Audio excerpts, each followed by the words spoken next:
Internal combustion engine fuel की chemical energy को mechanical energy में बदल देता है। डीजल इंजन, जो लगभग एक सदी से मानव जाति की मदद करते आ रहे हैं, सबसे वर्सेटाइल यानी कई तरह से इस्तेमाल किए जाने वाले और किफायती आईसी इंजन्स हैं। डीजल की केमिकल एनर्जी को असरदार तरह से रिलीज करने के लिए फ्यूल के एटमाइज्ड फॉर्म को high temperature and high pressure air के संपर्क में लाया जाता है। ये एनर्जी मैकेनिकल रोटेशनल एनर्जी के रूप में ठीक तरह से ट्रांसफर की जाती है। तो एक डीजल इंजन का ऑपरेशन लगातार हाई प्रेशर और हाई टेम्परेचर हवा को प्रोड्यूस करने पर निर्भर करता है। इस वीडियो में हम देखेंगे कि इसे कैसे अचीव किया जा सकता है। पिस्टन, कनेक्टिंग रॉड, क्रैंक और सिलेंडर एक स्लाइडर क्रैंक मैकेनिज्म बनाते हैं। यहां पर पिस्टन का लिनियर मोशन क्रैंक के रोटरी मोशन में बदल जाता है। एक आईसी इंजन में इंजन ब्लॉक इस मैकेनिज्म को ठीक तरह से सपोर्ट करता है। सिलेंडर हेड, वॉल्व और फ्यूल इंजेक्टर को इंजन ब्लॉक के ऊपर फिट किया जाता है। जब पिस्टन नीचे की तरफ मूव करता है तो इनलेट वॉल्व खुल जाते हैं और बाहर से ताजी हवा अंदर की तरफ खींचती है। दूसरे शब्दों में कहें तो इंजन सांस लेता है। रिटर्न स्ट्रोक के दौरान इनलेट और एग्जॉस्ट वॉल्व्स बंद हो जाते हैं और सिलेंडर के अंदर हवा कंप्रेस होने लगती है।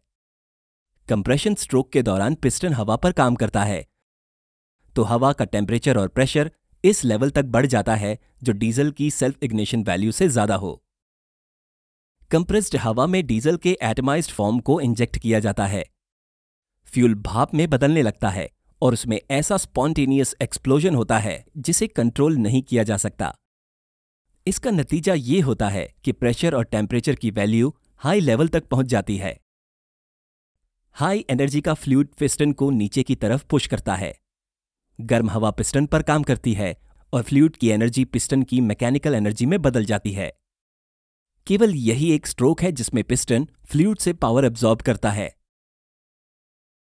सिस्टम की इनर्शिया की वजह से पिस्टन फिर से ऊपर की तरफ मूव करता है।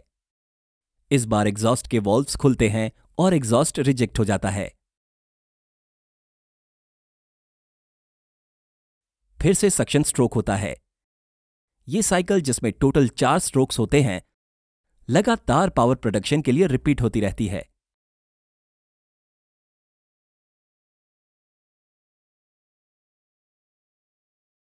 आपने ध्यान दिया होगा कि डीजल इंजन पिस्टन के ऊपर एक बॉल होता है। कंप्रेशन स्ट्रोक के दौरान यह बॉल लगातार घूम रही हवा को प्रोड्यूस करने में मदद करता है, इसलिए इंजेक्टेड फ्यूल हवा के साथ ठीक तरह से मिक्स हो पाता है।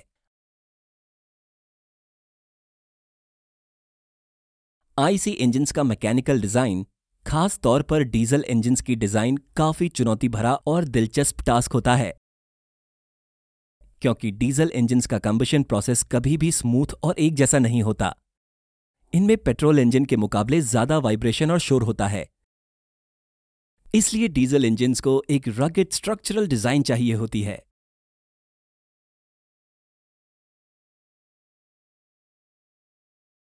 चार स्ट्रोक्स में से केवल पावर स्ट्रोक के दौरान ही पिस्टन पर बहुत ज्यादा फोर्स लगता है, तो एक सिंगल सिलेंडर इंजन में हमेशा हाई फोर्स नॉन यूनिफॉर्मिटी यानी असमानता होगी। जैसा कि दिखाया जा रहा है, इसके साथ ही आउटपुट पावर भी फ्लक्चुएटिंग नेचर का होगा।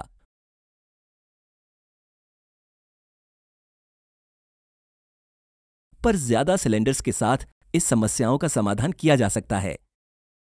इस 4 सिलेंडर इंजन को देखिए। यहां पर एक समय पर 4 अलग अलग स्ट्रोक्स होते हैं, तो इंजन में पावर स्ट्रोक हमेशा मौजूद होता है।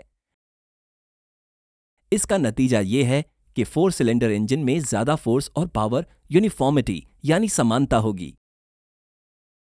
अगर शॉर्ट में कहें तो एक इंजन में जितने ज्यादा सिलेंडर्स होंगे वो उतना स्मूथली ऑपरेट करेगा।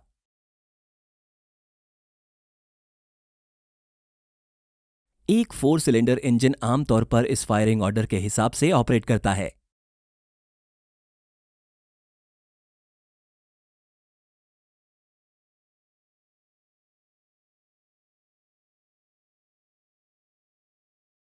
एक भारी फ्लाईव्हील जो पावर रिजर्वॉयर की तरह काम करके पावर की नॉन यूनिफॉर्मिटी यानी असमानता को स्मूथ करने में मदद करता है।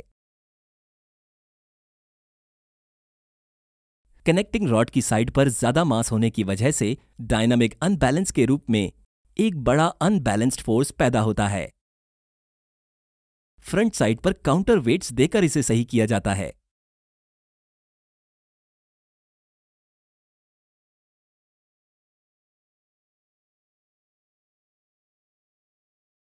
कैमशाफ्ट्स के एक पैर द्वारा वॉल्व्स के खुलने और बंद होने को ठीक तरह से कंट्रोल किया जाता है।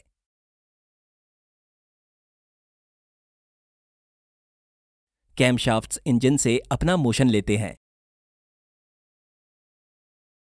यह क्लियर है कि कैमशाफ्ट्स को क्रैंकशाफ्ट्स की आधी स्पीड पर रोटेट होने की जरूरत होती है। टेक्निकल वीडियोस का ट्रांसलेशन और डबिंग काफी महंगी होती है। प्लीज हमें patreon.com पर सपोर्ट करें ताकि हम अपने सारे इंग्लिश वीडियोस को हिंदी में डब कर सकें। Thank you.